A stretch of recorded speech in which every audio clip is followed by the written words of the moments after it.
Sir आपको कहा जाता है लाहौर के एकेडी और लाहौर के आरिफ अबी। लाहौर स्टॉक एक्सचेंज में टेक्निकली अवेयरनेस ही नहीं थी उस वक्त की, और बहुत और गेन क्या थी, गेन थी इंफॉर्मेशन की। लाहौर स्टॉक एक्सचेंज के मेंबर्स को शॉर्ट सेल का भी नहीं पता था कि व्हाट इज शॉर्ट सेल। तो ये पूछे थे कि आपने बताया कि ये वाला जो टाइम था ये गोल्डन पीरियड था मार्केट के लिए, इसमें रिफॉर्म्स भी हुए, इसमें जो रेगुलेटर्स थे वो भी अपग्रेड हुए। इन्वेस्टमेंट टेक्निकली गलत है कि जिसके अंदर आप इन्वेस्टमेंट कर रहे होते हैं और आप रिसर्च नहीं करते। ये एक इंस्टिंक्ट के साथ साथ लक का कितना ताल्लुक है इस मार्केट में? ब्रोकरेज बिजनेस और ट्रेडिंग शायद अब साथ साथ चलाना बड़ा मुश्किल काम है, दोनों चीज़ों को साथ लेके। अगर आपको आरिफ अबी और एकेडी साहब से कंपेयर किया जाता है तो फिर आप ज़्यादा लकी रहे होंगे लकी के। When was your first big win? जिनके साथ मैं ग्रो हुआ हूँ और जो मेरे साथ मौजूद रहे हैं, जिसमें सुहेन साहब थे, अशरफ, एकेडी साहब वो थे, डॉक्टर यासिर महमूद, मिर्ज़ा महमूद अहमद, नईम अनवर, ये लोग सर क्या हमारा पूरा एक ग्रुप होता था लाहौर का।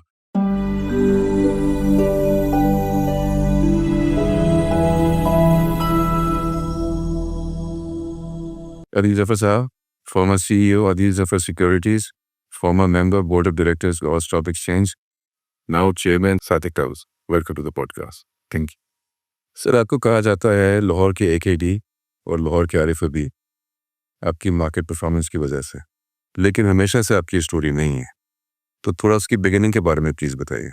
बिगनिंग आप सही कह रहे हैं, ये तो एकेडी और आरिफ अबी वाकई उनके साथ मिलाना मेरा ख्याल है कि थोड़ा सा एक्स्ट्रा वो है, ऐसी कोई चीज़ नहीं है।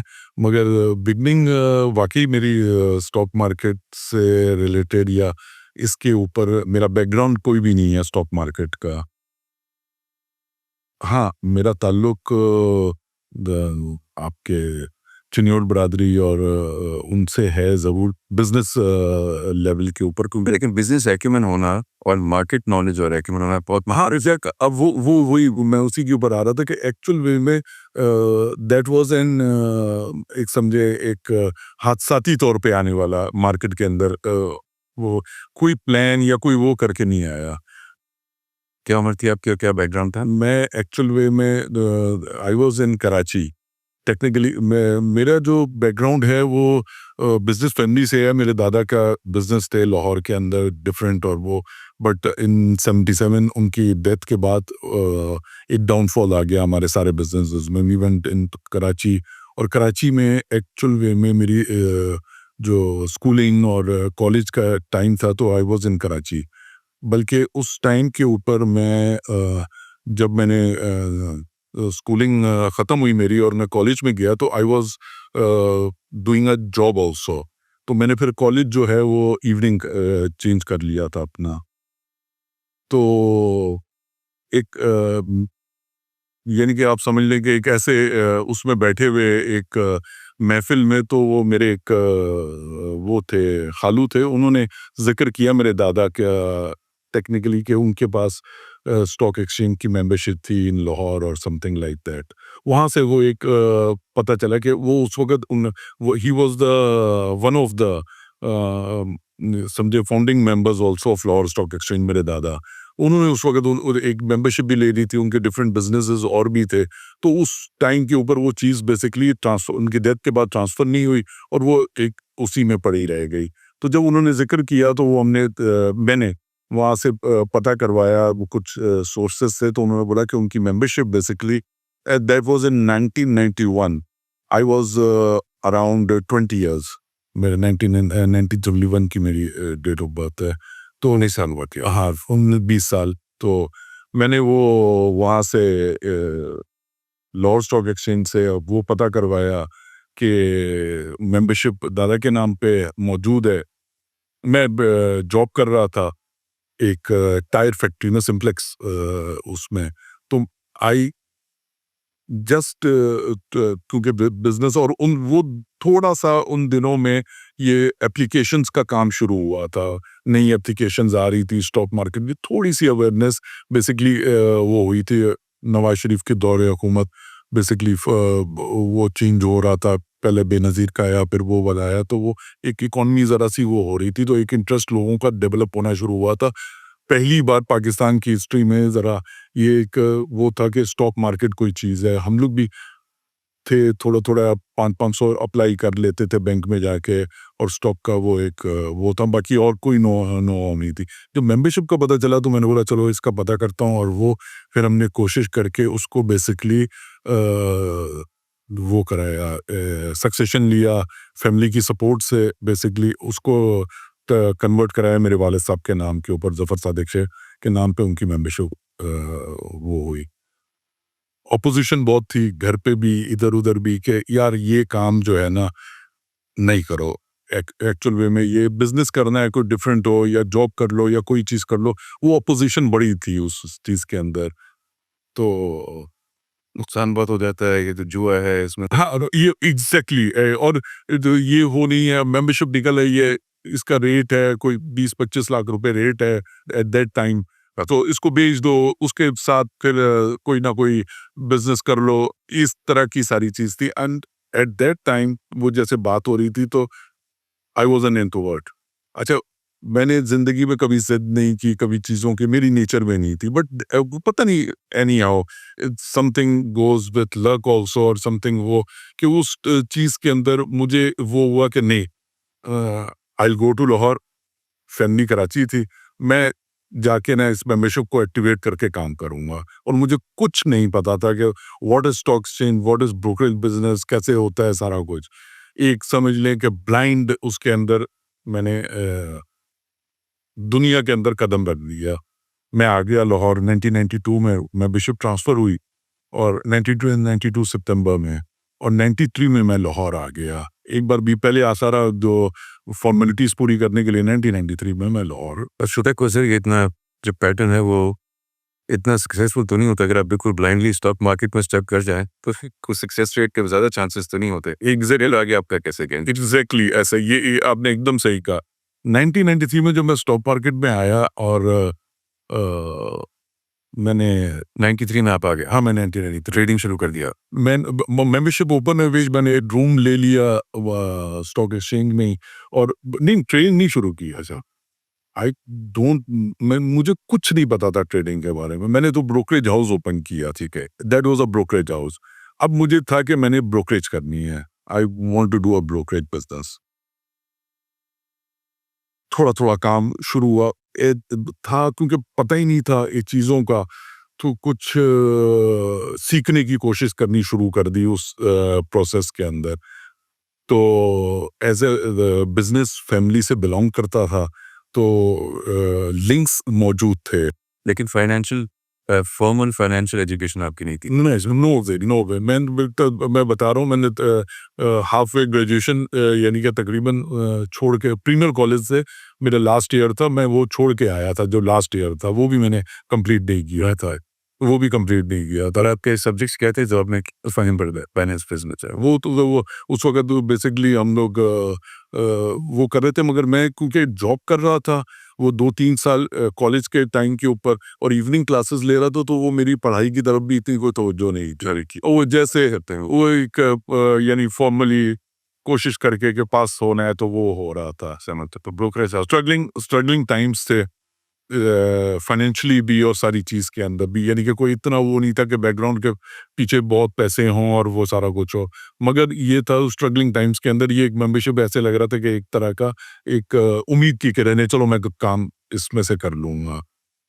ब्रोकरेज हाउस ओपन कर लिया, ब्रोकरेज हाउस ओपन होने के बाद आप समझे कोई क्योंकि वो ज़रूर था, बिज़नेस बैकग्राउंड था, तो वो आपको वो मिल जाते हैं, आपके कॉन्टैक्ट्स मिल जाते हैं, तो थोड़ा-थोड़ा ब्रोकरेज मेरा काम हल्का सा शुरू हो गया, ठीक है। इंटरेस्टिंग काम कहाँ शुरू हुआ कि मेरे एक कॉमन फ्रेंड थे, हम मेरे दोस्त थे, वो भी चिन्योटी हैं, सोहेल साहब। उन हमारे बीच में एक कॉमन फ्रेंड थे सईद साहब, उन्होंने मुझे सोहेल साहब से इंट्रोड्यूस कराया, जो फैसलाबाद होते थे। ही इज़ ऑल्सो चुनियोटी, वो अभी भी मेरे दोस्त हैं और बड़े वो हैं। तो वो क्या कर रहे थे, वो कराची आर्बिट्राज करते थे। अप्लाई नहीं, मेन काम उनका था, अप्लाई करते थे और शेयर्स बेचते थे। उन्होंने मेरे से जब राब्ता कराया उनका, तो और उन्होंने मेरे से पूछा कि यार वो मार्केट कर्ब की चलती थी उस वक़्त लाहौर स्टॉक एक्सचेंज और कराची में। यानी कि एक आईपीओ होता था शेयर का और उसके कुछ 2 महीने बाद, 1.5 महीने बाद उसने बोर्ड पे आना होता था, तो बीच का जो टाइम होता था वो कर्ब मार्केट होती थी। उसमें वो ट्रेड हो रहा होता था। वो जो जिनके आईपीओ में शेयर्स निकलते थे वो सेल करने की कोशिश करते थे अच्छी प्राइस पे। ₹10 का शेयर है तो ₹11 में, ₹12 पे। तो वो अप्लाई करते थे। उन्होंने बोला यार मैं चेक करता हूँ, चलो एप्लीकेशन मैं लाहौर स्टॉक एक्सचेंज भेज दूँगा। अपनी कराची भी भेजता हूँ तो यहाँ भेज दूँगा। यहाँ पे रेट्स जब उन्होंने कंपेयर करने शुरू किए तो आर्बिट्राज में रेट्स बड़े ज़बरदस्त थे।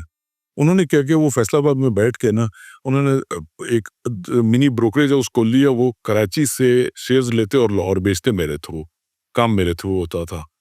हमने यानी कि that was the first arbitrage in Pakistan stock market. यानी कि जो बेसिकली और वो करने वाले वो थे और वो हम लोग बेसिकली उसके साथ वो शुरू किया। और एक टाइम ऐसा आया 5-6 महीने बाद कि एक शेयर था बेस्ड ऑन जहांगीर सिद्दीकी। अच्छा, लिस्ट हुआ। उसका रेट था कराची में, उसकी अप्लाई का रेट था ₹80 और वो लाहौर में बिक रहा था ₹150 से लेके ₹170। इतना फर्क होता था? इतना फर्क, डबल डबल तकरीबन। लाहौर स्टॉक एक्सचेंज में टेक्निकली अवेयरनेस ही नहीं थी उस वक्त की, और बहुत, और गेन क्या थी, गेन थी इंफॉर्मेशन की। और इंफॉर्मेशन कम्युनिकेशन कम्युनिकेशन गैप बहुत ज्यादा था। फोन कॉल्स बड़ी महंगी होती। टेक्स्ट बुक आर्बिट्राज ना? एग्जैक्टली, टेक्स्ट बुक आर्बिट्राज और कम्युनिकेशन महंगी क्या, टेलीफोन कॉल्स बड़ी महंगी होती थी। आपको पता है 93 में ये 100 रुपए की एक एक कॉल होती थी सर। तो वो लोग वो बॉदर नहीं करते थे, क्लाइंट्स आते थे वो, और गैप बहुत ज्यादा हुआ। हमने बेसिकली आर्बिट्राज का ये पूरा बिजनेस मॉडल बना लिया। वो भी फैसलाबाद से लाहौर शिफ्ट हो गए। अच्छा, कब तक ऐसे चलता रहा आर्बिट्राज के? सर बहुत ज्यादा। मैं आपको ये वही पहुंचने वाले हूँ। इन हमने मेरा ख्याल है 6 महीने साल बड़े जबरदस्त हमने बेसिकली ये काम किया। वहां पे अकील करीम डेडी साहब को सुनगुन मिली कि यार ये लाहौर में इस तरह का काम हो रहा है, खुलेआम हो रहा है इस तरह? हाँ। उनका भी ब्रोकरेज हाउस था लाहौर में। अच्छा। उन अच्छा, मेरा ऑफिस 5th फ्लोर पे था, 515 मेरा ऑफिस का नंबर है। उनका 5 एग्जैक्टली मेरे ही फ्लोर पे 2 ऑफिस छोड़ के उनका ऑफिस उन्होंने ओपन कर दिया।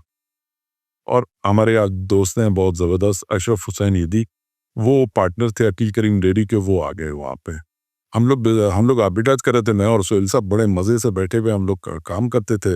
मैंने कि यहाँ 100 रुपये फ़र्क हो जाता था। वो धन फाइबर बड़े स्क्रिप्ट्स आ रहे थे और वो सारा काम हो रहा था। अकील साहब जब आए उधर तो उन्होंने तो धमाल मचा दी। उन्होंने तो देखा गैप ही था, उन्होंने सारा गैप ख़त्म कर दिया। वो जो हम लोग बहुत एंजॉय कर रहे थे, उन्होंने उसको बेसिकली बहुत नैरो कर दिया। किस साल की बात है? 1994 का एंड था। साइज आ गया। वहाँ पे तकरीबन ये काम वो but you had a good run. ये कितनी देर से चला? ये हमारा तकरीबन साल सवा साल चला। हम फिर भी काम करते थे। क्योंकि अब तो इतना आर्बिट्राज कुछ होने नहीं जा सकता सर आज से। नहीं, अब तो हो तो अंकित सिस्टम, अब तो आप देखें ना कि क्या क्या चीजें, क्या क्या वो चीजें मुमकिन ही नहीं है। वो चीजें ही नहीं है। अब तो डिफरेंट किस्म के आर्बिट्राज आ गए ना, वो तो वो वाली चीज ही खत्म हो गई। इन्फॉर्मेशन एसिमेट्री कह सकते हैं इसको हम। एग्जैक्टली जो वो हमने एंजॉय किया, वो टाइम थोड़ा सा था, बड़ा अच्छा हमने वो सारी चीज के अंदर, ये पहला रन जो है जिसके अंदर वो जो बोलते हैं कि ट्रेडर इंस्टिंक्ट डेवलप हुई। अच्छा, उसी में मेरी मुलाकात अकील साहब से भी हुई। वो अच्छा, वो जब आए और फर्स्ट यानी कि बेसिकली मैंने उनसे वो किया 1994 में जब वो ऑफिस ओपन किया और उनसे मुलाकात हुई। तो एट दैट टाइम उनकी यानी कि जो ट्रेडिंग स्टाइल और वो चीज़ थी, वो एक तरह का मेंटोरशिप बन गई। शुरू का पहले अच्छा रिलेशनशिप बिल्ड हुआ। बहुत अच्छा रिलेशनशिप बिल्ट हुआ। एज ए वो टेक्निकली वो एज ए कंपटीटर भी थे, हाँ। मगर काम के मुकाबले में वो बड़ी अच्छी रिलेशनशिप। उनके क्या व्यूज थे इस लेवल के आर्बिट्राज के बारे में जब हो रहा था? क्योंकि मुझे इनको भी नहीं पता था वहां पे क्या हुआ। हाँ, तो ही वाज आल्सो शॉक कि यार ये है और ये मार्केट है। अब उसमें क्योंकि कर्ब की मार्केट थी और ये कर्ब में आर्बिट्राज हो रहा था, तो उन्होंने बेसिकली वो थोड़ा सा डरे भी कि यार ये पोजीशंस जो हैं ये पता नहीं सेटल भी होती हैं कि नहीं होती।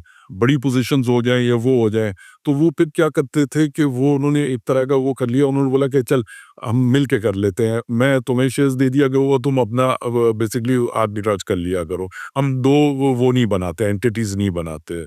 मगर खैर वो ज़्यादा देर चला नहीं, वो फिर उन्होंने मार्केट को फ्लड कर दिया शेयरों से। वो जो उनका स्टाइल होता है, अकील भाई अगर आ गए हैं मार्केट में तो उन्होंने देखा कि 8 आने का 1 रुपए का डिफरेंस है, तो उन्होंने वो भी बेसिकली वो कर लिया।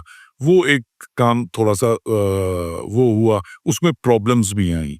प्रॉब्लम्स आई कब के ट्रेड्स के अंदर सेटलमेंट्स के इश्यूज़ आ गए, लाहौर स्टॉक एक्सचेंज के अंदर। वो टाइम टफ टाइम था, उसमें बेसिकली बोर्ड इन्वॉल्व हो गया, कुछ जगहों के ऊपर डिफ़ॉल्ट्स हो गए, नहीं सौदे सुलझ सके। उसी में एक बहुत बड़ा बैड पैच हमारे ऊपर भी आया, दैट वाज़ वेरी बैड, कि हमने एकेडी से परचेज़ेज़ की हुई थी, अली को एक स्क्रिप्ट था और जो सामने हमने जिनको बेचा हुआ था, उन्होंने लेने से इनकार कर दिया। अच्छा, and that was a disaster.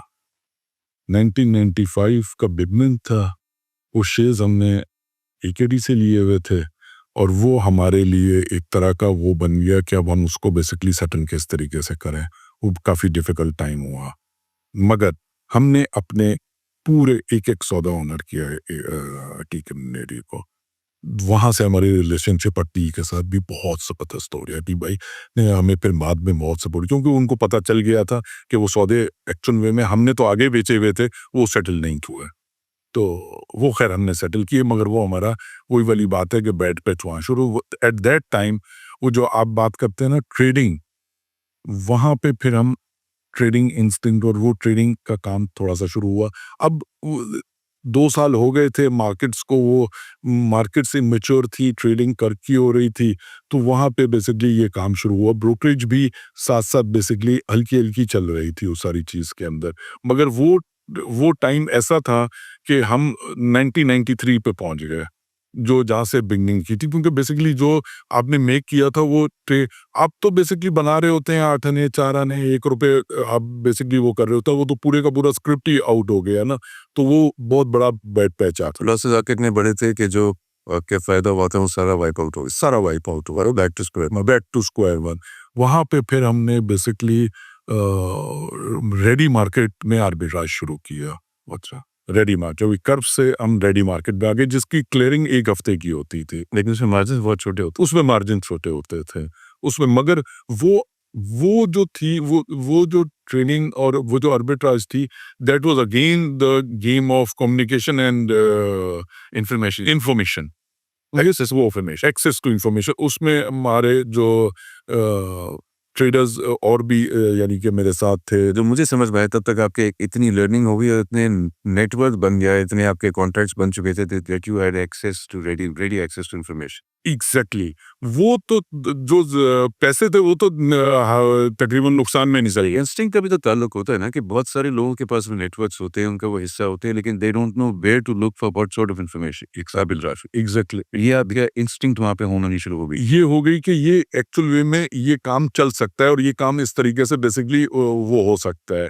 फिर हमने उसको बेसिकली आहिस्ता आहिस्ता आहिस्ता आहिस्ता थोड़ा सा वो किया, बट दैट टाइम एक और बैड पैच ये हुआ कि आपकी जो इकोनॉमी है ना पाकिस्तान की, वो बेसिकली डाउन टर्न, मैंने कि जो हमारा बूम साइकिल था ना, वो ख़त्म हो रहा था और हम फिर बेयर मार्केट में आ गए। 95 में आज 95 में आ गए और बेयर मार्केट है, और फिर काम आहिस्ता आहिस्ता कम होना शुरू हो गया, क्योंकि पाकिस्तान के हालात चीज़ें ख़राब होती गईं, एंड दैट कंटिन्यूज टिल 1998।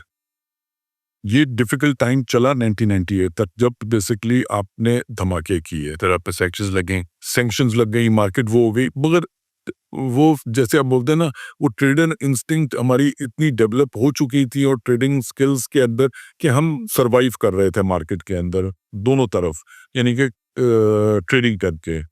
ये वो टाइम था कि जो बेसिकली आपको गुजारना था, कि उसमें ब्रोकरेज, आर्बिट्राज, ट्रेडिंग, तीनों चीज़ें बेसिकली इन्वॉल्व रहीं कुछ सारी चीज़ के अंदर।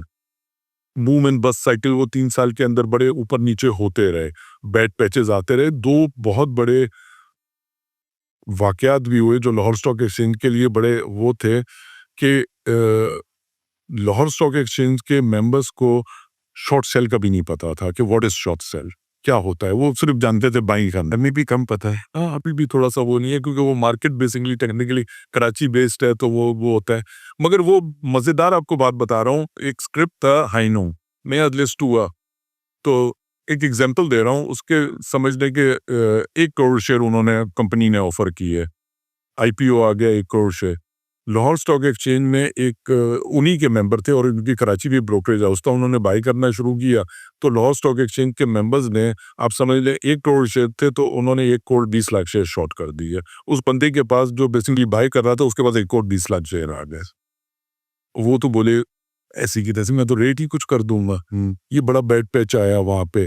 वो सौदे सारे लाहौर स्टॉक एक्सचेंज के बोर्ड ने नल एंड वाइट कर दिए। शॉकी, बहुत ज़्यादा प्रेशर था बोर्ड के ऊपर और उन्होंने बेसिकली उस पूरे वो कर दिए। वो जिन्होंने कराची से परचेजेस की हुई थी वो उनके सर पे आ गए और सेलिंग जो थी लाहौर तो मुझे फाइनेंशियल प्रेस इतनी स्ट्रांग नहीं रही कभी, वरना ये तो काफी बड़ा स्कैंडल था। बहुत बड़ा स्कैंडल। और एग्जैक्टली आपने सही कहा, उस वक्त नहीं, उस वक्त बहुत ज़्यादा इसके ऊपर शोर वो हुआ, मगर कुछ हो नहीं सका। वो बेसिकली क्योंकि वो कर्व की ट्रेड्स थी टेक्निकली, तो वो उस पे नहीं थी, यानी कि रेडी बोर्ड पे थी, कर्व की ट्रेड्स थी, तो उसकी वजह से इतना ज़्यादा वो नहीं हुआ उसमें। एक और स्क्रिप्ट और हुआ, वो कोहाट सीमेंट का था। ये 2 स्क्रिप्ट्स का यही सेम सीन हुआ। कोहाट बाद में जाके सेटल भी हुआ। ये 2 स्क्रिप्ट्स ने बेसिकली लाहौर स्टॉक एक्सचेंज की वल्नरेबिलिटीज तकरीबन ऊपर कर दी। कि ये एग्रेसिव नेचर्स के लोग हैं, बेचने आते हैं तो पूरे का पूरा स्क्रिप्ट बेच देते हैं, लेने आते हैं तो स्क्रिप्ट ले लेते हैं। वो नेचर वाइज जो है वो मैंने लाहौर स्टॉक एक्सचेंज उस वक्त बेसिकली एक लर्निंग प्रोसीजर से गुजर रहा था। और लर्निंग प्रोसीजर इसको ट्रायल बाय फायर कह सकते हैं ना, कि आपने 2-3 शॉक से सीखा। एग्जैक्टली ये हमें बताएं कि when was your first big win इस सारे में। चलिए, ये तो सदमे तो हमने इनिशियल सदमों का हमें पता चल गया। हाँ हाँ। जब आपको लगा कि now I think I am a big oilier, अब I am secure in this. And that was in after 1998। अच्छा, 1998 की जो क्राइसिस आया, जिसमें आपका इंडेक्स 1000 को बीट करके सन 71 तकरीबन हो गया। उसके बाद जो मार्केट कू हो गया और मुशर्रफ आ गया। मुशर्रफ दौर में बेसिकली मार्केट एक दिन के लिए बंद भी हुई, मगर वो जो उसके बाद जो मार्केट ने एक बूम लिया ना, वो शौकत अजीज साहब के जमाने में। नहीं उससे अभी अभी मैं बात कर रहा हूँ 1999 की। अच्छा, ये बड़े मज़ेदार टाइम था लाहौर स्टॉक एक्सचेंज। सर। इसमें 2 इन्वेस्टर्स जो हैं, डंका and Iftikhar Shafi, enter the market in Lahore, और उन्होंने पूरी पाकिस्तान की मार्केट को हिला दिया।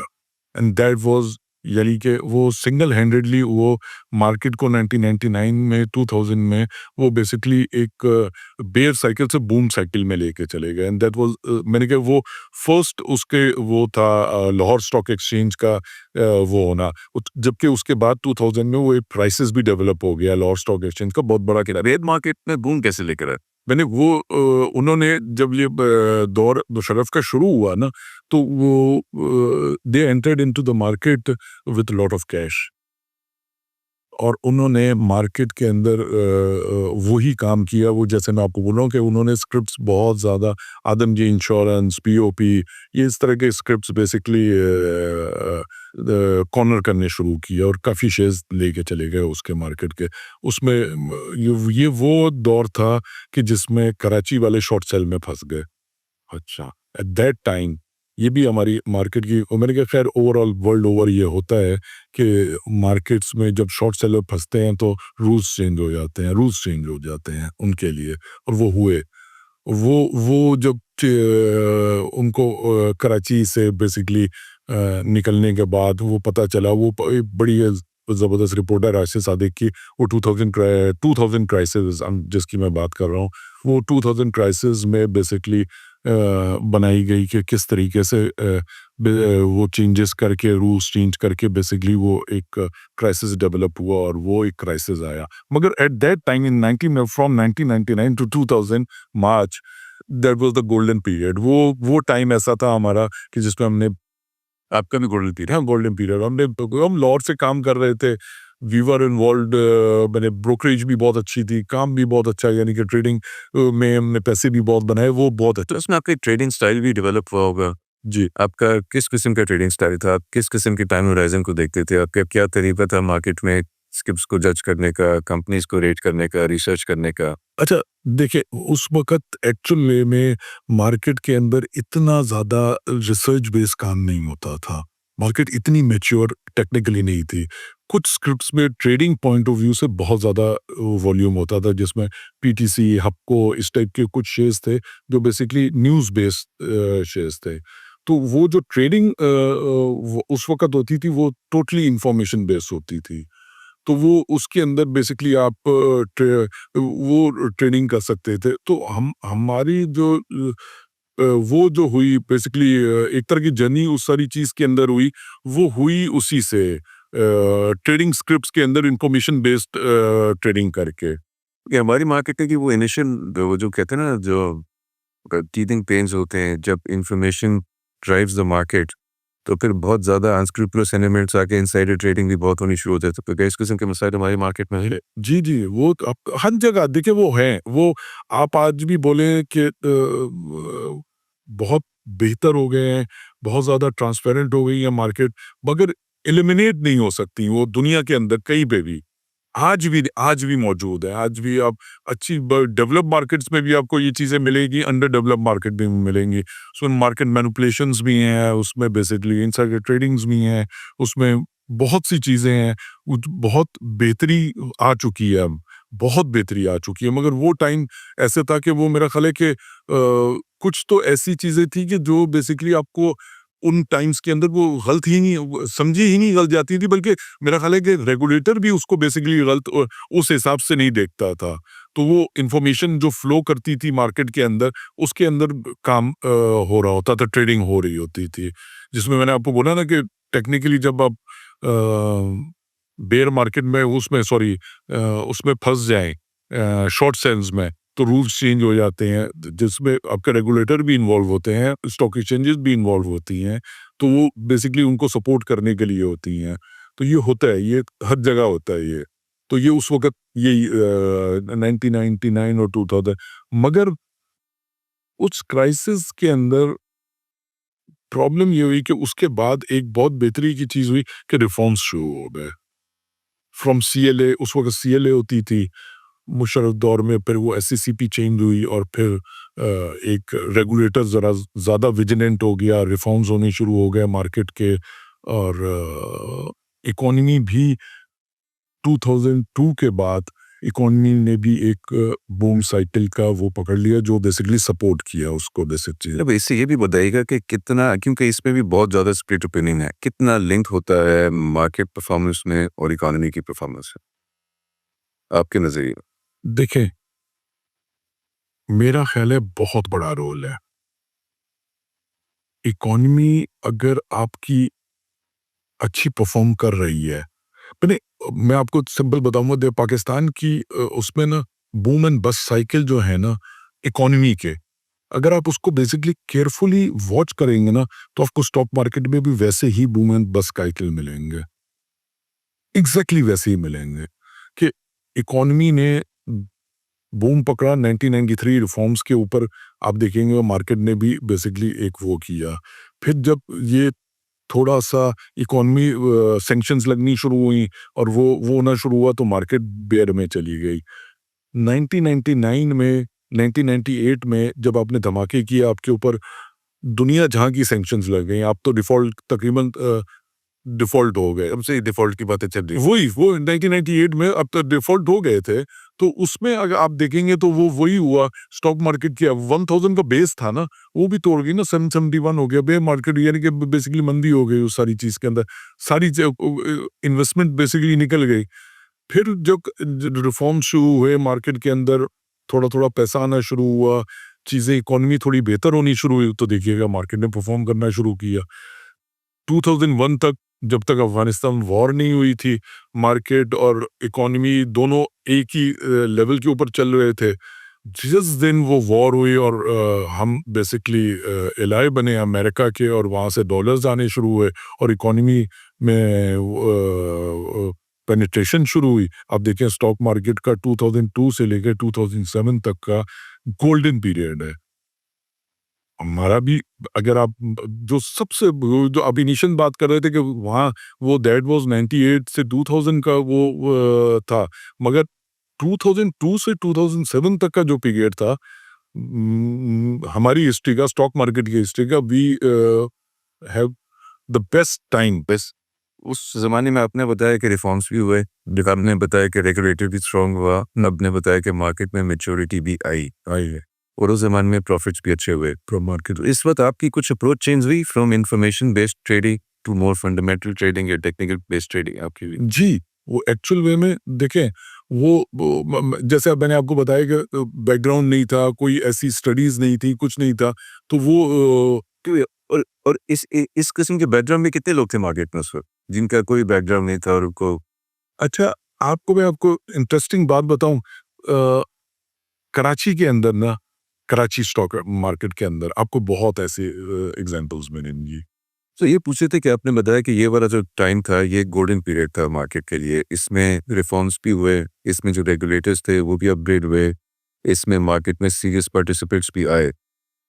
लेकिन मैंने फिर आपसे ये पूछा था कि इस किस्म के कितने लोग आपने देखे थे जिनका कोई बैकग्राउंड नहीं था उसमें, दे वर कंप्लीटली सेल्फ मेड और शुरू में बिल्कुल ब्लाइंड आ रहे थे। तो आपने बताया कि कराची में कुछ लोग थे ऐसा। कराची कुछ लोग भी, काफ़ी लोग थे, वो मैं रिफॉर्म्स की बात कर रहा था, तो जिस वक़्त उन्होंने रिफॉर्म्स कर रहे थे और ग्रेजुएशन की शर्त रखी कि मेंबर के ये ज़रूरी है, सर्टिफ़िकेशंस की शर्त रखी, तो उसमें फिर कराची स्टॉक एक्सचेंज के मेंबरों ने वो शर्त डलवाई एक्सपीरियंस की कि अगर आपको मार्केट का 3 इयर्स का या 5 इयर्स का एक्सपीरियंस है, तो you are equivalent to that degree.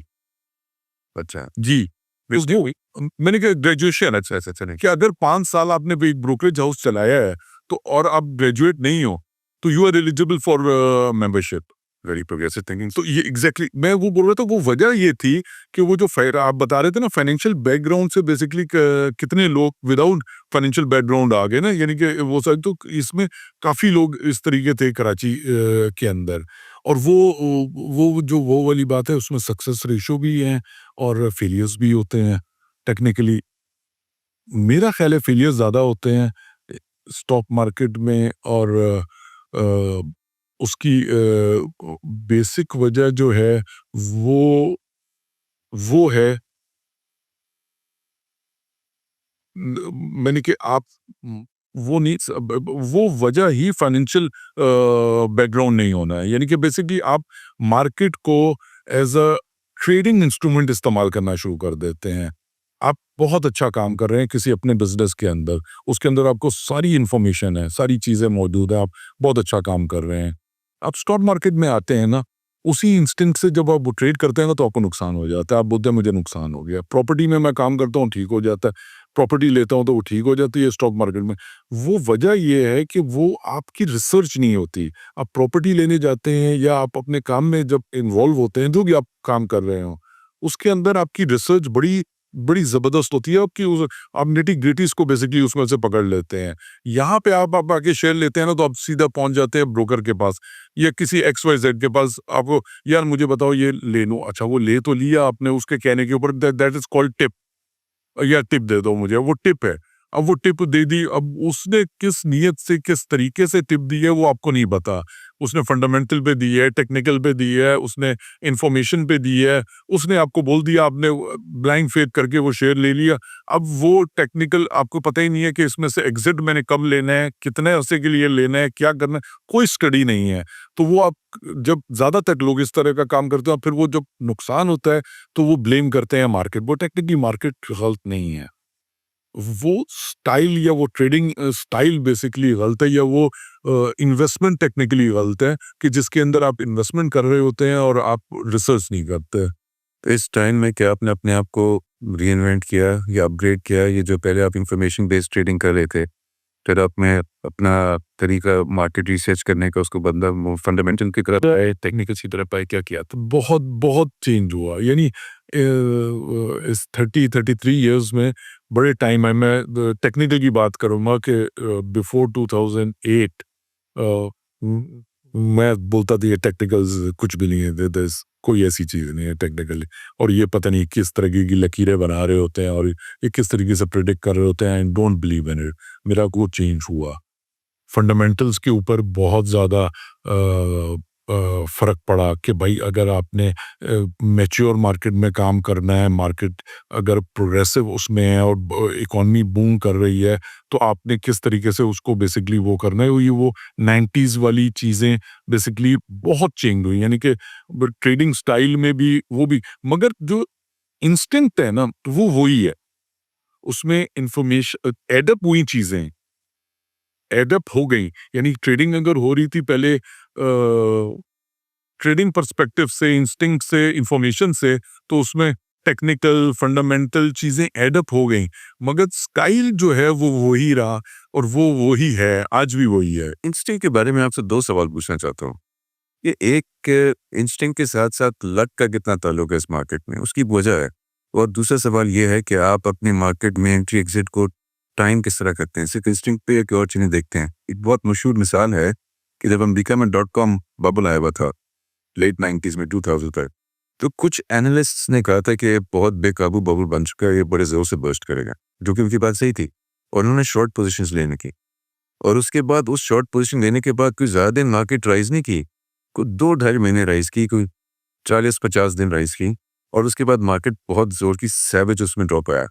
लेकिन तब तक जिन लोगों ने उसको सही प्रेडिक्ट किया था कि बबल बर्स्ट करेगा, वो उस आखिरी लेग अप में वाइप आउट हो गया, उनका सारा कुछ खत्म हो गया। तो उनकी एनालिसिस सही था, लेकिन टाइमिंग गलत थी, या उसको अनलकी कहेंगे, क्या कहेंगे आप उस पे? देखिए, जो पहले आपका सवाल है ना लक के ऊपर, ये तो मेरा तो बहुत ज़्यादा बिलीव है विद मैंने, आप कोई भी काम, यानी आपने कोई भी किसी भी बिजनेस में, स्टॉक है, कोई भी बिजनेस है, उसमें आप कोई भी काम जब आप मुकम्मल कर लेते हैं ना, तो उसके रिजल्ट के लिए no you have to sit on your luck, जिसको मैं बोलता हूँ कि बाकी फिर अल्लाह के फैसले के ऊपर आपको बैठना पड़ता है कि ही इज़, जहाँ पे हमें यकीन होता है कि अल्लाह भी मौजूद है कि वो उसको सही करेगा या गलत करेगा। आपने अपनी पूरी वो रिसर्च करके, चीज़ें करके बेसिकली ये काम कर लिया है, अपना सारा अपने हिसाब से वो का कंप्लीट कर लिया है। उसका सही होने के अंदर वो जो लक वाला फैक्टर है ना, मेरे हिसाब से वो 50% आ जाता है। 50% आपने वो कर लिया, उसके बाद अब उसमें कोई अभी-नबी हो जाए, वो दुनिया के हर काम के अंदर कोई भी चीज़ हो जाए, तो वो आपके आपके इख्तियार में नहीं है। तो वो इख्तियार जो है ना, वो अल्लाह ताला के हाथ में है, और वो जिसको हम बाद में लक बोल देते हैं, और वो चीज़ बोल देते हैं कि वो पॉजिटिव और या नेगेटिव भी हो जाता है। बहुत-बहुत अच्छी इन्वेस्टमेंट्स जो हैं, जो मैंने कि ख़राब भी हुई हैं, और चीज़ें लोग सोच भी नहीं सकते थे। मैंने एग्ज़ाम्पल मैंने अब बहुत ज़्यादा अब तो लोग दे रहे होते हैं कि चेंजेस के साथ आप नहीं, वो हुए, जैसे कोडैक थी और बहुत डिफरेंट कंपनीज थी, वाइप आउट हो गई। वो अब उस वक़्त के हिसाब से कोई सोच भी नहीं सकता था कि ये इतनी बड़ी-बड़ी कंपनीज जो हैं, ये बेसिकली इतनी पीछे चली जाएँगी, और वो जिन्होंने अडॉप्ट नहीं किया, मगर जो इनके इन्वेस्टर्स थे, वो भी तो बेसिकली उस सारी चीज़ के अंदर सारी रिसर्च करके बैठे हुए थे, उन्होंने उस सारी चीज़ के अंदर वो नहीं किया। तो वो लक वाला एलिमेंट बहुत इम्पोर्टेंट है, वो हर काम में है, सिर्फ स्टॉक मार्केट में नहीं है। अगर आपको आरिफ हबीब और एकेडी साहब से कंपेयर किया जाता है, तो फिर आप ज़्यादा लकी रहे होंगे अनलकी के मुकाबले। एग्जैक्टली, लकी लक तो 100% रही होगी तभी। लेकिन अगर आप अपने आप को साथ-साथ रीइन्वेंट ना करते, और अगर आप उसी इन्फॉर्मेशन बेस्ड ट्रेडिंग पे रहते, और अगर आप फंडामेंटल एनालिसिस को एम्ब्रेस ना करते, और वक्त के साथ-साथ आपका ओपिनियन ना बदलता टेक्निकल एनालिसिस के बारे में, तो क्या आप इतना लकी रहते?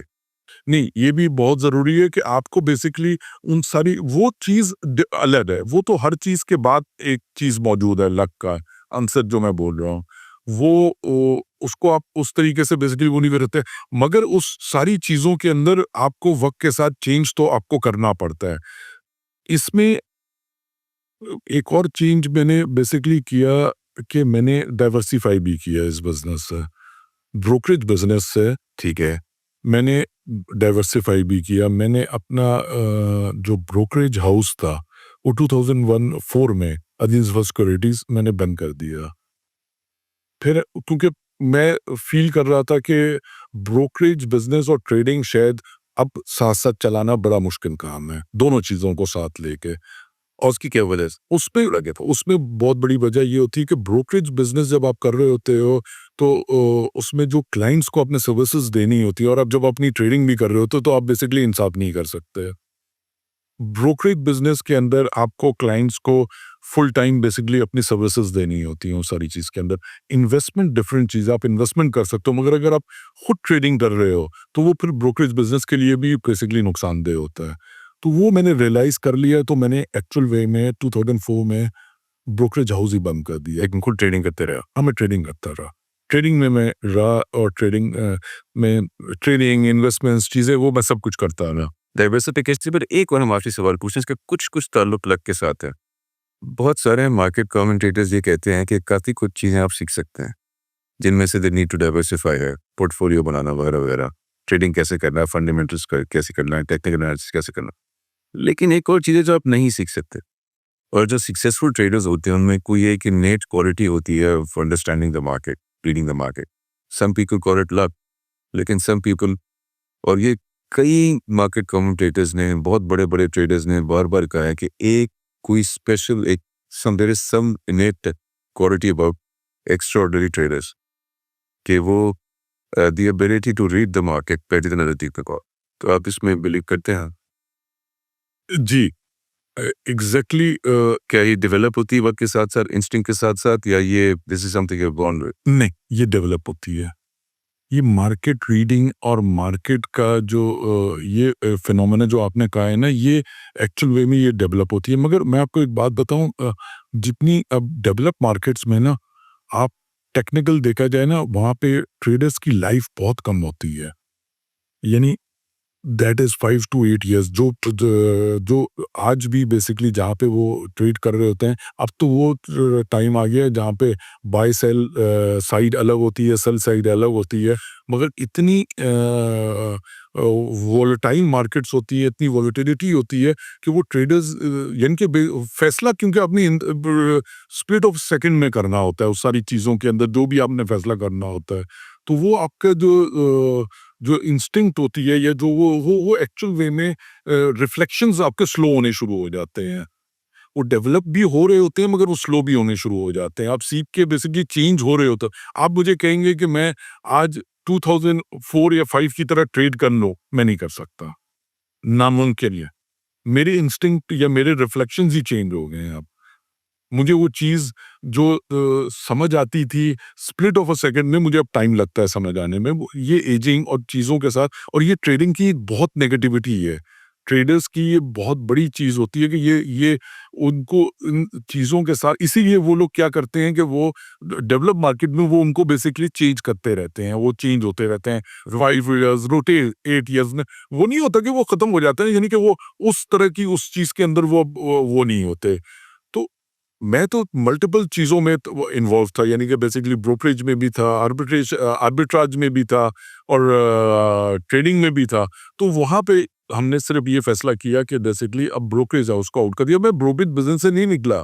मैंने क्या किया कि एक्चुअल वे में इन लाहौर स्टॉक एक्सचेंज हमने हमारे मैंने इस सारी जर्नी में ना, जो मुझे सक्सेस में ना, मुझे जो सबसे अच्छी चीज़ जो मैंने गेन की है ना, वो मेरे दोस्त हैं। मैंने यहाँ पे लाहौर में जो मेरा ग्रुप, और जो जिनके साथ मैं ग्रो हुआ हूँ, और जो मेरे साथ मौजूद रहे हैं, जिसमें सुहेल साहब थे, अशरफ एकेडी साहब वो थे, डॉक्टर यासिर महमूद, मिर्ज़ा महमूद अहमद, नईम अनवर, ये लोग सारे की हमारा पूरा एक ग्रुप होता था लाहौर का। तो ये सारे लोग जिनके साथ, तो हमने क्या किया कि हम एज अ ग्रुप हमने देखा कि किसके अंदर स्किल्स हैं ब्रोकरेज की, वो ब्रोकरेज बिजनेस करने लग गया। उसमें हम पार्टनरशिप्स करने लग गए कराची स्टाइल के अंदर। एक टाइम के ऊपर मेरे पास कराची स्टॉक एक्सचेंज, इस्लामाबाद और लाहौर, तीनों जगह के ब्रोकरेज हाउसेस के शेयर्स होते थे। मैंने बेसिकली सब्सक्राइब किए हुए थे, मैं पार्टनर्स था सब में। अपना ब्रोकरेज हाउस बंद था। मैंने अपना ब्रोकरेज हाउस बंद किया हुआ। कराची में भी मेरी पार्टनरशिप थी, इस्लामाबाद में भी पार्टनरशिप थी, लाहौर में तो हमारी मल्टीपल यानी कि मेंबरशिप्स थी जिसमें मेरी पार्टनरशिप थी। तो वो हम उस तरीके से बेसिकली ब्रोकरेज के अंदर मैं इन्वॉल्व रहा इनडायरेक्टली। डायरेक्टली मैं आउट हो गया, अपने ब्रोकरेज हाउस से आउट हो गया। तो वो ये डाइवर्सिफिकेशन और वो जो चेंजेस जो मैं आपको बता रहा था कि वो डेवलप होना शुरू हो गया कि एक काम छोड़ना था, या ट्रेडिंग या ब्रोकरेज, कि मैं खुद ब्रोकरेज करूं। तो वो मैंने प्रेफर किया कि मैं शायद ब्रोकरेज के लिए इतना सही नहीं हूँ, ना मेरे से ये शायद हो सके मेरे लिए ट्रेडिंग है। तो मैंने ट्रेडिंग को ऑप्ट किया और उसको छोड़ दिया, और मैं ट्रेडिंग करता रहा, यानी उस सारी चीज़ के अंदर और कहीं के साथ। 2000 जी जी बताइए 2007 तक। अच्छा 2007 में I decided to go into industry. मैंने चेंज किया फैसला, मार्केट अच्छे पैसे भी बने थे, बड़ा अच्छा बूम साइकिल भी हमने देखा था। तो उस वक़्त ये हुआ क्योंकि एक्चुअल वे में This would be luck because those are I'd say because just before the disaster. Exactly अब यहाँ पे आप बोलें कि ये मैं समझ रहा हूँ, मैं आज बैठा हुआ हाइंडसाइट में देखता हूँ तो ये मैंने बड़ी अक्लमंदी का फैसला किया, ये किया, नो, नो वे। ये मेरी ना अकल थी ना वो था। उस वक़्त बस एक लक, एक इंस्टिंक्ट, एक वो चीज़ आई। मैंने बोला यार मैं I want to go into textile business. मैंने अच्छा that was a boom cycle, पैसे कमाए हुए थे हमने यहाँ पे सुंदर इंडस्ट्रियल स्टेट में 6 एकड़ का प्लॉट लिया, एक इंडस्ट्री टॉवल की इंडस्ट्री के अंदर बेसिकली मेरा छोटा भाई भी आ गया था काम में, तो हमने बेसिकली एक कंपोजिट यूनिट का प्लान किया और हमने वहाँ पे बेसिकली वो किया। अच्छा उस सारी चीज़ के अंदर अब वो जो आपने लक वाली बात बोली ना, मैं आहिस्ता-आहिस्ता ब्रोकरेज बिज़नेस से भी आउट होना शुरू हो गया 2007 में एंड 2008 जनवरी तक आई अब मैंने अपने सारे शेयर सेल कर दिए, सारे की I left the market, I am out of the market and लेकिन तो नहीं आपको होती थी कि वो जो कहते हैं ट्रेडर्स एडिक्शन होती है कि कुछ तो ट्रेड करें तो हाँ, वो रही, मगर वो एक्चुअली मैंने न्यू बिज़नेस को जब डेवलप करने में प्रॉब्लम्स इतनी ज़्यादा आई ना कि वो बंदा उसमें इतना बिज़ी हो गया कि मुझे शायद ये नहीं था कि मेरे बैक ऑफ द माइंड मेरा ये था कि ये एक पूरा सेटअप बना के वापस मैंने मार्केट में ही आना है। तो मैं लाज़मी सी बात है कि ज़रा इसको वो कर लूँ तो मार्केट में फिर मैं आ जाऊँगा और जो ब्रेक नहीं हो। It was a break. But वो ब्रेक मेरे लिए इतना ज़बरदस्त रही कि 2008 में वो जो क्राइसिस आया, फाइनेंशियल क्राइसिस, उसने बेसिकली पूरा वो चेंज कर दिया। क्योंकि 2008 जो वर्ल्ड ओवर क्राइसिस था, उससे बड़ा क्राइसिस हमारी स्टॉक मार्केट का आ गया। I was out but the market इन्होंने लाइक रिलीज़ कर दी थी, फ्रीज़ कर दी मार्केट अगस्त में। ये था उसकी क्या वजह? अच्छा उससे 2 साल पहले मैं बोर्ड पे भी रहा हूँ। 2006 में 7 में क्लाउड स्टॉक दिन के बोर्ड पे रहा। 2008 में जब ये मार्केट फ्रीज करने का वो हुआ ना, तो मैं एक्चुअल वे में लाहौर स्टॉक एक्सचेंज में एक मीटिंग कॉल हुई और उस मीटिंग में बेसिकली सारे मेंबर्स को बुलाया और उसमें उन सबसे राय लेने के लिए कहा गया कि ये आप बताएं कि हम कराची ने मार्केट बंद कर दी, हम अपनी मार्केट बंद करें कि नहीं करें यहाँ पे। तो मुझे याद है मैं आउट था मार्केट से, मेरी कोई पोजीशन नहीं थी एंड वाज और मेरा ब्रोकरेज हाउस भी बेसिकली टेक्निकली बंद हुआ था, मेरा स्टेक भी नहीं था। तो मुझे याद है मैं था, एक डॉक्टर यासिर थे और एक हबीबुल्लाह शेख साहब हमारे एक मेंबर हैं। हम तीनों ने अपोज किया था। हमने बोला था कराची ने बंद कर दिया, ये बेसिकली फैसला गलत है, तो हमें नहीं करनी चाहिए क्योंकि ये फैसला बहुत वो हो जाएगा। बट द मेजॉरिटी मेंबर्स जो थे वो बेसिकली बोल रहे थे कि नहीं, हम इतना बड़ा फ्लोज जो बाहर का आ रहा है और जो अगर हम मार्केट ओपन रखेंगे तो वो सारे का सारा जो वो है फ्लो इधर आ जाएगा और वो हमारे मेंबर्स डिफॉल्ट कर जाएंगे और ये होगा वो होगा। तो वो उन्होंने बड़ा क्लियरली उसको बेसिकली वो कर दिया और वो मेरा ख्याल है द सबसे खराब फैसला ब्रोकरेज बिजनेस के लिए पाकिस्तान के लिहाज से। एक तो क्रैश वो बहुत बुरा था, उसको फिर आपने खुद मजीद बुरा खुद कर दिया। बहुत बुरा कर दिया और उसकी उसके जो जो सर्वाइवर्स और उसके जो बेसिकली डिफॉल्ट्स थे ना, वो तकरीबन 10 साल, उसके 10 साल तक मार्केट को आफ्टर शॉक्स आते रहे उसके। आपका जो इन्वेस्टर कॉन्फिडेंस शैटर हुआ होगा वो कैसे? वो हो गया, उसके बाद लोगों के मेंबर्स डिफॉल्ट हो गए, मेंबर्स के पास लोगों के billions and billions of rupees के शेयर्स थे, वो बेसिकली खत्म हो गए। यानी कि वो एक विशियस साइकिल शुरू हो गया वो 2008 का क्रैश उसके बाद। And in every crisis there is an opportunity. वहाँ पे वो मेरे लिए अपॉर्चुनिटी बन गई। आपका रिटर्न हुआ? मैं इन 2009 मैं एक्चुअल में अपनी बिजनेस में I made a huge loss over there also, क्योंकि वो बेसिक बट वो लॉस और इधर वाले लॉस का बड़ा डिफरेंस है। वो ठीक है कि आपने बेसिकली हम उसमें आ गए, इलेक्ट्रिसिटी क्राइसिस में थे, ये था वो थोड़ा बेसिकली फाइनेंशियली इतना बड़ा लॉस नहीं था, मगर टाइम का बहुत बड़ा लॉस था। तो वो हमने क्या किया कि हमने फैक्ट्री यहाँ पे सुंदर में, क्योंकि लाहौर में उस वक्त प्रॉब्लम थी लोड शेडिंग की, 1 घंटा बंद हो रही है, 1 घंटा आ रही है, लाइट नहीं सही चल रहा है, वो था। तो हमने वो कराची शिफ्ट कर दी फैक्ट्री अपनी टावल की, और मैं वापस स्टॉक मार्केट में आ गया विद दैट ट्रेडिंग इंस्टिंक्ट, और मैं थोड़ा थोड़ा थोड़ा वापस बेसिकली, क्योंकि वो मार्केट बस की इतनी ज़बरदस्त हो गई थी। कि आपने कई बस देखे होंगे इतने लंबे करियर में, 2008 से पूरा बस तो नहीं देखा होगा? नहीं, कोविड वाला भी नहीं, नहीं कोई भी नहीं। नहीं, कोविड वाला तो एक इंटरनेशनली रिसेशन इंडिया वो था, और उसमें पता है कि वो that was a V shaped crisis, recovery भी है वो। आप देखें कि आप उसको अगर आप बैठ के देखेंगे ना, तो वो 1 डेढ़ महीने का वो है फॉल है, और फिर उसकी रिकवरी भी वैसी शार्प रही।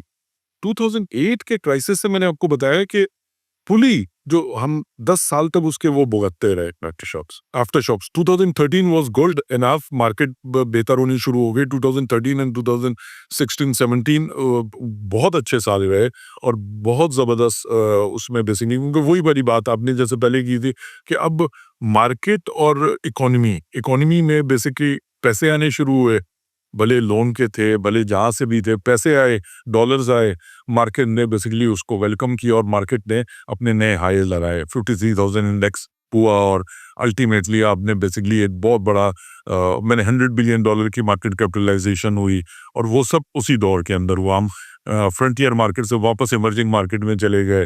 ये सारा 2013 से 2017 तक रहा। तो वो बूम एंड बस्ट वो इकोनॉमी के साइकिल के साथ आपका वो चलता रहा। फिर 2018 फिर एक क्राइसिस, फिर वही वाला करंट अकाउंट डेफिसिट, और मार्केटें फिर वही हैं, वो 53,000 से 27,000 पे आ गई। मगर इन जो वर्स्ट तरीन पीरियड इन टाइम आप उसके ऊपर देखेंगे ना, यानी टाइम के लिहाज से, तो ये 2018 से 2023 तक का था, जो लॉन्गेस्ट टाइम था बेयर रन का। ये बहुत बड़ा वो था, इतना बड़ा बेसिकली बीच में, क्योंकि हिकअप्स बहुत बड़े-बड़े जब मैंने 2008 का तो वो हुआ, बेसिकली क्रैश ही हो गई ना। फिर 2008-9 से बेसिकली रिकवरी शुरू हुई, तो मार्केट आहिस्ता-आहिस्ता रिकवर होती ही गई। 53,000 तक गई, 5,000 4,800 से बेसिकली। मगर ये वाला जो टाइम था ना 2018 से 2023 तक, ये मैं समझता हूँ कि ये इकोनॉमी के लिए, हमारी वो सारी चीज़ों के लिए ये लॉन्गेस्ट तरीन वो था, जिसमें पॉलिटिकल इंस्टेबिलिटी, आपकी इकोनॉमिक वो, बीच में हमने एक छोटी-मोटी वॉर भी हुई इंडिया के साथ 2019 में। मैंने जो चीज़ें आपने सोची नहीं थी बैड, वो हुई उस सारे इस दौर के अंदर। 2023 के बाद मार्केट में तो बड़ा अच्छा एक जबरदस्त ही एपिक बुल रन आया, और फिर वो फिजर आउट भी हो गया। लेकिन क्या आपको डर लगता है कि जिस तरह economy is one crisis away from default, तो market might also be one crisis away from disaster? देखिए, मार्केट में 2023 जून के बाद ना, जब आईएमएफ का वो जो स्टैंड बाय एग्रीमेंट वो वाला हुआ फर्स्ट 9 महीने का, उसके बाद जो रिकवरी हुई, और जब हम जिस अब लेवल के ऊपर आए हैं ना, इसमें बहुत इम्पोर्टेंट चीज़ क्या, हम ये देख रहे होते हैं कि ये मार्केट का एक बहुत अच्छा रन हुआ। मैं उसको अच्छा नहीं समझता। मैं समझता हूँ कि वो जो चीज़ यानी कि जिसकी फेयर वैल्यू ₹100 थी, वो ₹20 हो गई थी। अच्छा। वो उसकी वैल्यू ₹20 हो गई थी, वो ₹20 इसलिए हो गई थी कि मैंने आप देख लें उठा के, political instability, default, fly of capital, brain drain, यानी आप जो चीज़ मैक्सिमम किसी मुल्क के साथ बुरी हो सकती थी, वापस टेररिस्ट अटैक्स चीज़ें, वो ये सारी चीज़ें वापस हुई। ये 5 सालों के अंदर, यानी कि बेसिकली, और ख़ास तौर पे जब 2022 के बाद, मैंने कहा 2021 जब वो ये गवर्नमेंट टॉपल हुई, और 2022 ये वो, तो उसके फ्लड्स, मैं वही बोलूँ, आप सोचे एनआरकी टीवी वो एनआरकी मैं बोल रहा हूँ ये आप सिर्फ ये देखें ना, ये आपको डिकेड्स में ये चीज़ों में एक-एक चीज़ एक-एक उसमें नज़र आएगी। आपको इन 5 सालों में हर चीज़ मैंने वो जंग भी आपने देखी, वो बहुत बड़े फ्लड्स देखे, defaults, brain drain, investment loan है, डिवैल्यूएशन, हिस्टोरिक डिवैल्यूएशन, इस तरह की डिवैल्यूएशन बेसिकली आपने वो तो ये सारी चीज़ें आपने बैठ देखी, तो वो जो ₹100 वाली चीज़ थी मार्केट के अंदर, वो ₹20 की हो गई थी। वो तो टेक्निकली ₹20 से उठ के वो ₹50 की हुई है। वो फेयर मौजूद है अभी भी मार्केट के अंदर और मार्केट या इकोनॉमी के अंदर कि वो अभी लोग नहीं भूले कि ये 2 साल पहले किस जगह के ऊपर खड़े हुए थे। वो उस तरह के रिफॉर्म्स या उस तरह की स्टेबिलिटी अभी बेसिकली ना इकोनॉमी में आई है, ना बेसिकली आपकी स्टॉक मार्केट में आई हुई है, वो मौजूद है अभी। वो ये तो सिर्फ़ एक आप समझ लें कि एक ब्रीथिंग स्पेस मिली है दोनों चीज़ों के अंदर। ये बहुत लंबा सफ़र है। अगर मेरे नज़र से आप देख रहे हैं कि इकोनॉमी को आपने बेसिकली स्टेबल करना है और उसी हिसाब से मैं समझता हूँ स्टॉक मार्केट भी है। इकोनॉमी और स्टॉक मार्केट की आप जो बात कर रहे थे, आप इंडिया की मिसाल ले लें सामने, तो इंडिया ने जो बेसिक गेन हुआ है, वो स्टेबल इकोनॉमी का हुआ है, स्टेबल गवर्नमेंट्स का हुआ है। यानी कि 1993 और आज का अगर आप सारा सिनेरियो को कंपैरिजंस में चले जाएं तो आप देखेंगे तो वो हुआ क्या, वो स्टेबल 3 चीज़ें थी, स्टेबल इकोनॉमी, स्टेबल गवर्नमेंट और बेसिकली इकोनॉमिक रिफॉर्म्स जो उन्होंने किए, उसका एक्चुअल वे में समर आज वो देख रहे हैं और उन्होंने देख लिया कि वो कहाँ से कहाँ पहुंच गई। the largest economy in the world as a stock market in the stock world. Market exactly. तो वो अगर आपकी इकोनॉमी परफॉर्म करती है तो कोई सूरत ही नहीं है कि आपकी स्टॉक मार्केट परफॉर्म ना करे। क्या आपको लगता है कि हमारी मार्केट, खासतौर पे हमारे रेगुलेटर्स 2008 की क्राइसिस से अगर हम अपने आप को कंपेयर करें तो अब ज़्यादा मैच्योर हो गए हैं? ये देखिए देखिए मैं आपको एक बड़ी मज़ेदार मिसाल देता हूँ।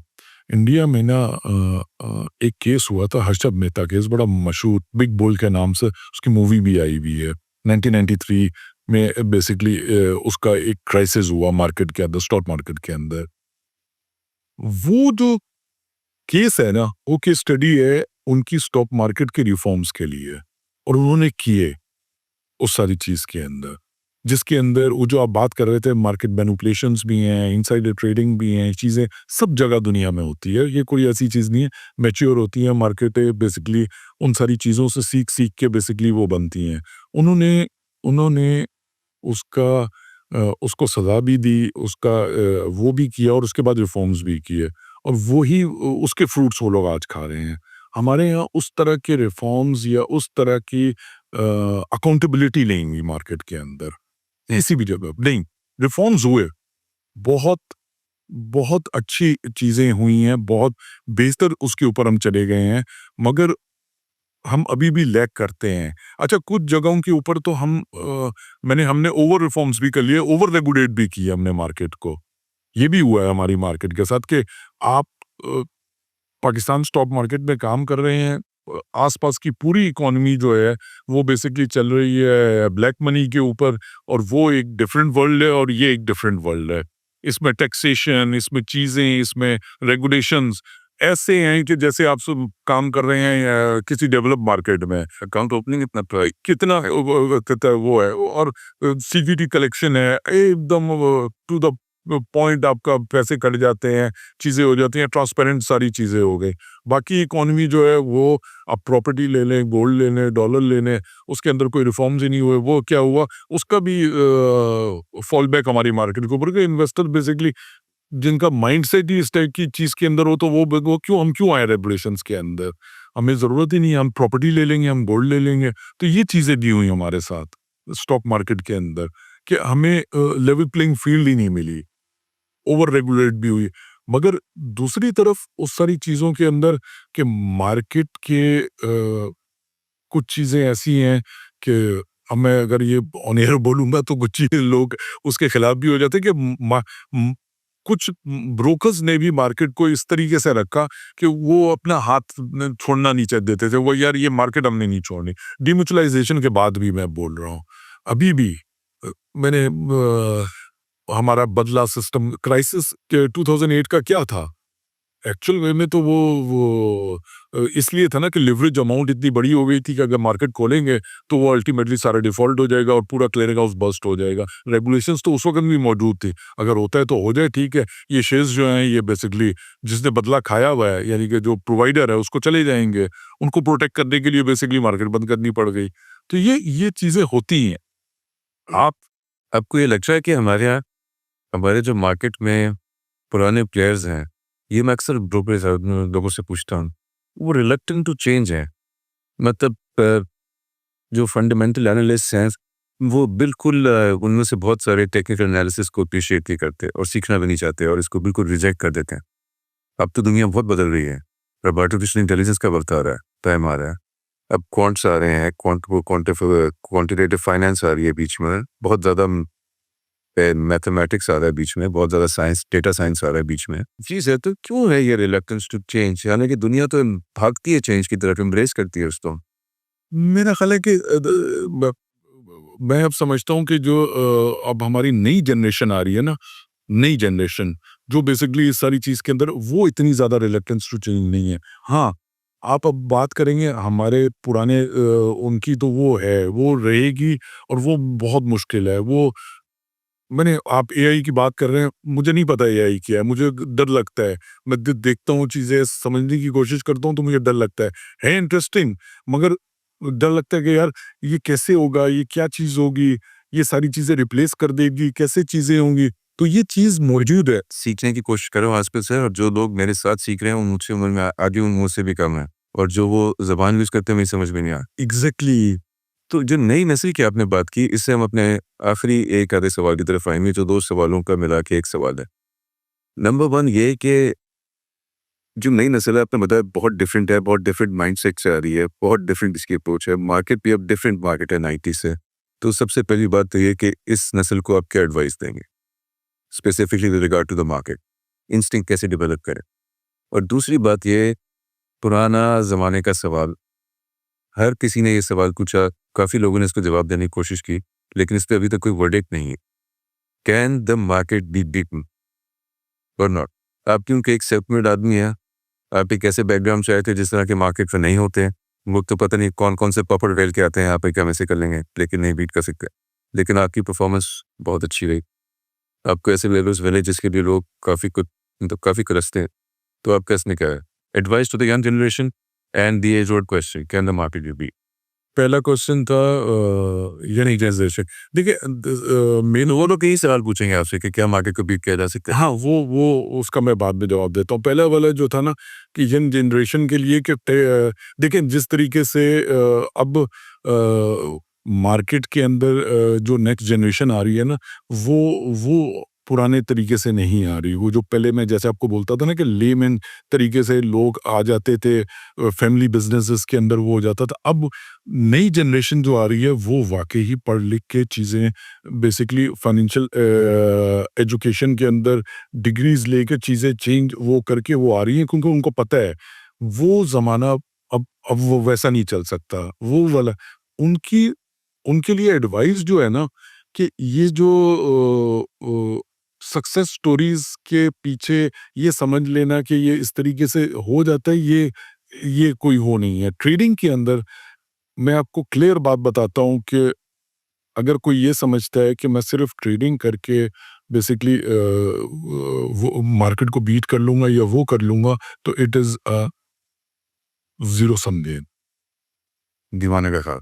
जी, एग्जैक्टली कोई, और मैं समझता हूँ 99.99% मैं बोल रहा हूँ कि सिर्फ ट्रेडिंग करने, सिर्फ ट्रेडिंग करते हैं जो, दे आर लूजर्स।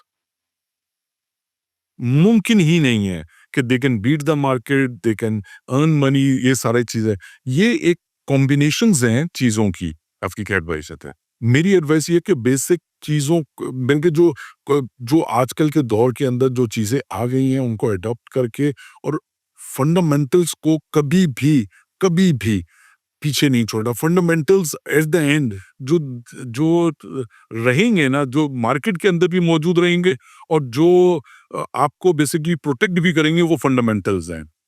टेक्निकल्स भी नहीं, ट्रेडिंग भी नहीं, नथिंग, फंडामेंटल्स वो रहेंगे। और उस Basic truth of the market. अब basic truth of the market कि जो चीज मैं तो अपने बिजनेस में हूँ ना, मैं अपना काम भी कर रहा हूँ ना, मैं देखता हूँ कि अगर मैं ग्रो कर रहा हूँ तो मेरे साथ मेरी जो भी मेरे वर्कर्स हैं, मेरे शेयर होल्डर्स हैं, मेरे वो हैं, सब ग्रो कर रहे हैं, सब ग्रो करेंगे। That is the phenomena. जो मार्केट में लिस्टेड कंपनीज हैं वो उनका भी एग्जैक्टली यही है कि उनके फंडामेंटल्स अगर अच्छे हैं और वो अल्टीमेटली एक बार प्राइस बहुत ज़्यादा घट भी जाती है या बहुत ज़्यादा बढ़ भी जाती है न्यूज़ के ऊपर, उसके फंडामेंटल्स अपनी जगह पे मौजूद है, तो वो प्राइस आपको डिस्कवरी मिलेगी ही मिलेगी।